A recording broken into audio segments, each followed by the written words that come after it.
It's Tuesday, the 6th of July, 2021. Welcome to the Fear and Greed Business Headlines, the business news you need in just 5 minutes. I'm Sean Aylmer. In today's headlines, Sydney Airport receives a $22 billion unsolicited bid on a big day for corporate activity in the share market. Plus, New South Wales teeters on the edge with 35 new local COVID cases yesterday. Tabcorp rejects takeover bids and decides to split in two. And what have Andrew Forrest, Bill Gates, Jeff Bezos and Richard Branson been doing together?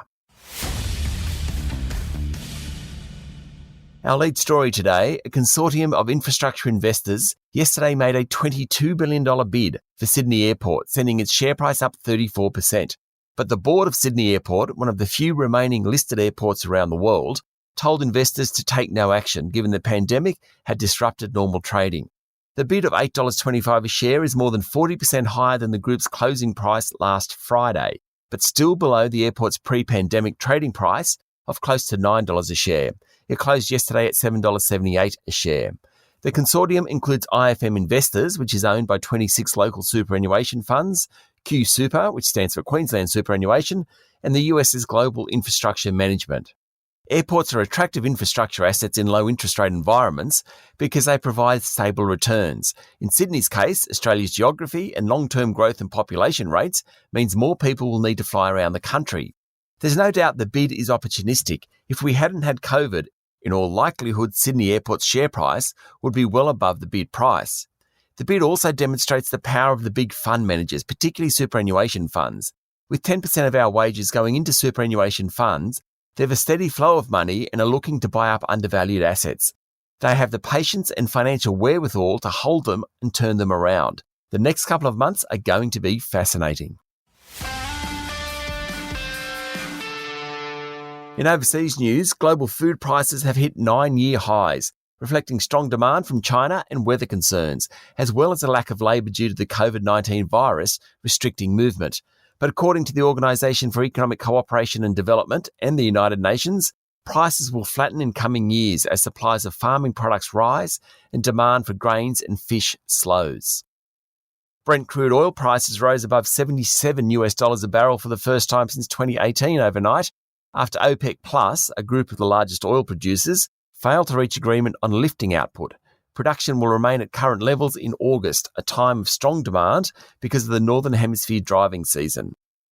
And Jeff Bezos ended his reign as boss of Amazon overnight.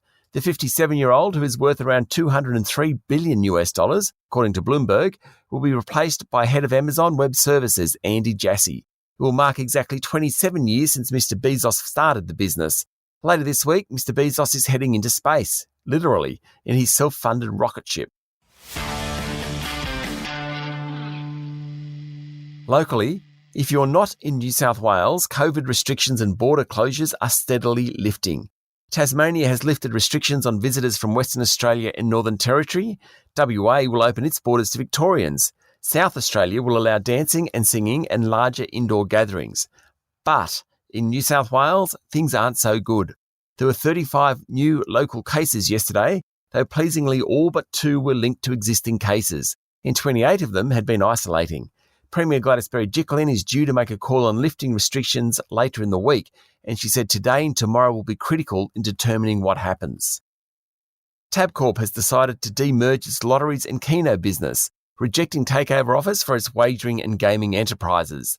That business is currently the subject of bids from global giant Entain, private equity group Apollo Global Management, and local operation BetMakers. Mr. Gregg said an internal review had found a demerger was the best option, saying there wasn't enough certainty around the different offers. Tabcorp's share price fell 4.4% yesterday, but I don't think the dance is over yet.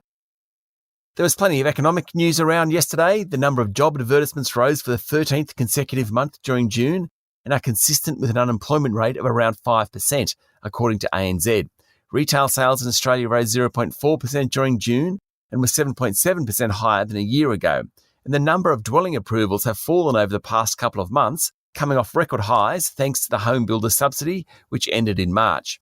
Overall, the strong jobs market, low interest rates, high level of consumer confidence, and build-up of savings augurs well for the economy.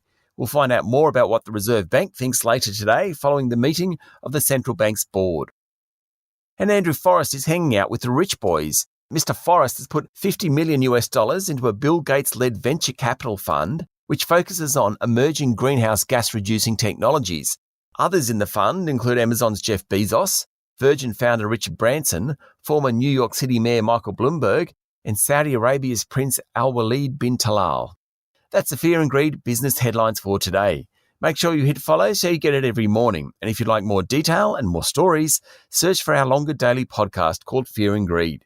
We also release a daily interview. Today we're talking to Tim Burrows, founder of Mumbrella, about his new book on media's disruptive decade. I'll be back later with the afternoon market report. I'm Sean Aylmer. Have a great day.